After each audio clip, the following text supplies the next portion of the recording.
और चलिए अब ज्यादा जानकारी सीधा ग्राउंड से जुड़े हुए हमारे संवाददाताओं से ले लेते हैं। सबसे पहले हमारे UP bureau chief Viresh Pandey ji Varanasi से हमारे साथ जुड़े हैं, नीतीश पांडे वाराणसी से हैं, मोहम्मद मोइन भी ज्ञानवापी मस्जिद से हमारे साथ जुड़े हुए हैं और अविनाश तिवारी दिल्ली से हमारे साथ जुड़े हुए हैं।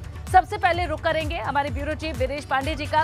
वीरेश जी, आज भी 2 याचिकाएं हैं, उसकी डिटेल हमने अपने दर्शकों को बता दी है। बस ये बताएं आज सबसे पहले कि इस केस पर इन 2 याचिकाओं का क्या असर पड़ेगा, क्या भूमिका है इनकी?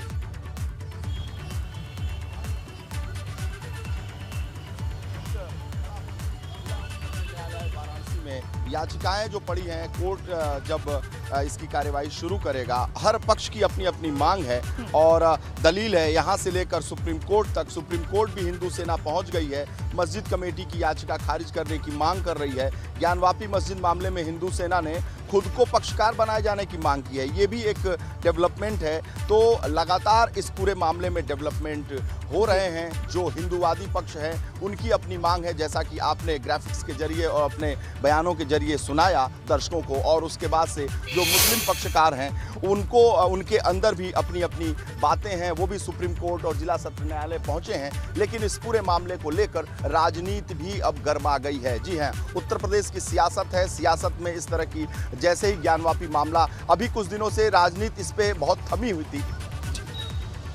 जी जी, कहीं वीरेश जी।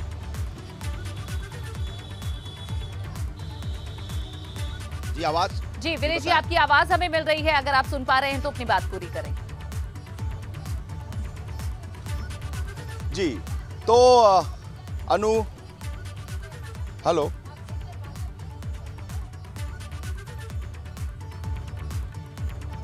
चलिए ठीक है, उन तक आवाज ठीक ढंग से नहीं पहुंच पा रही। नीतीश भी हमारे साथ जुड़े हुए हैं वाराणसी कचहरी के बाहर से ही।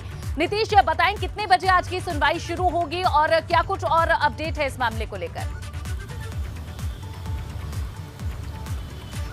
अनु, अगर सुनवाई की बात करें तो 12 बजे के बाद का वक्त है और इस पूरे मामले में अभी तक का अपडेट बता दूं कि अब ये जो मामला है वो कहीं ना कहीं अपने एक अलग रूप में दिखाई दे रहा है। चूंकि जिस तरह से सर्वे की बात कही गई, सर्वे के एक तरह से कहा गया कि जो सर्वे है उसमें कई तरह के साक्ष्य मिले हैं और एक शिवलिंग भी मिला है।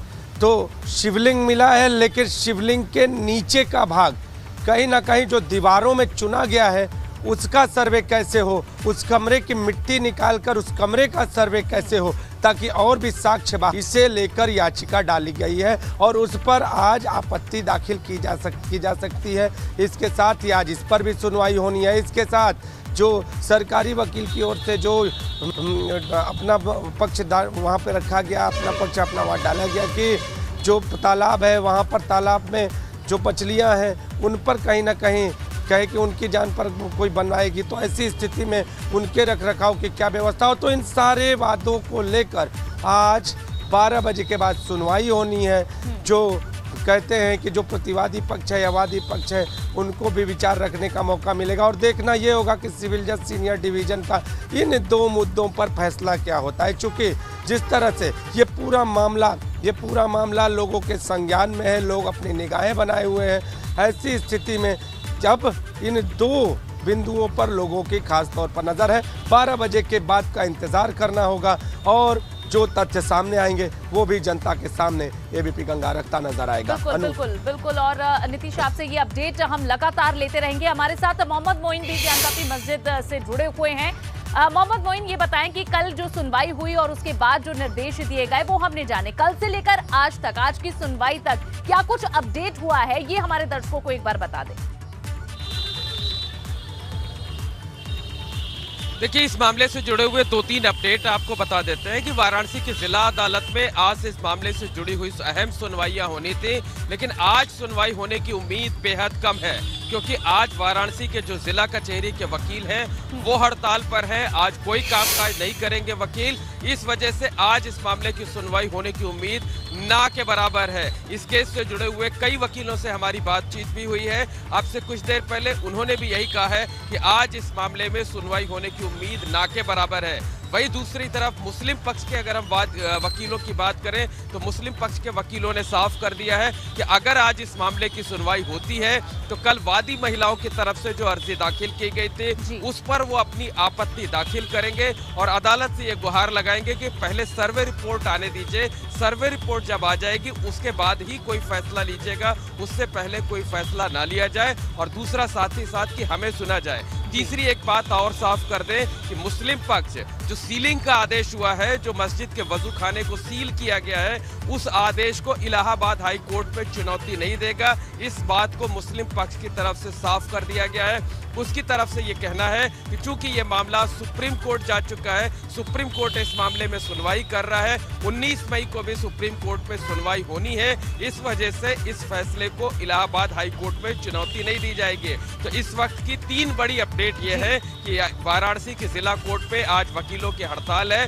वकीलों की हड़ताल के चलते आज इस मामले की सुनवाई होने की उम्मीद ना के बराबर है। लगभग 99% यही उम्मीद है कि आज इस मामले में सुनवाई नहीं हो पाएगी, यानी कोई नई तारीख लगेगी और किसी नई तारीख पर सुनवाई होने की उम्मीद सबसे ज्यादा है। बिल्कुल बिल्कुल मोइन, एक बड़ा अपडेट आप इस रूप में दे रहे हैं कि बहुत कम आज संभावना है कि इस मामले में सुनवाई होगी। और जिस तरीके से नीतीश ने हमें बताया कि 12 बजे के बाद ही सुनवाई या फिर जो भी फैसला होता है उसके बाद ही आएगा, ये अपडेट हम अपने दर्शकों को समय समय पर देते रहेंगे। लेकिन राजनीति किस तरह से असर दिखा रही है इस मामले में, उसके लिए सीधा रुख कर लेते हैं हमारे UP bureau chief Viresh Pandey ji का। विरेश जी, आपकी आवाज पहले नहीं आ रही थी, आप अपनी बात पूरी करें। और आप राजनीति का जिक्र कर रहे थे, कुछ बयान भी इस मामले को लेकर अब आए हैं नेताओं के।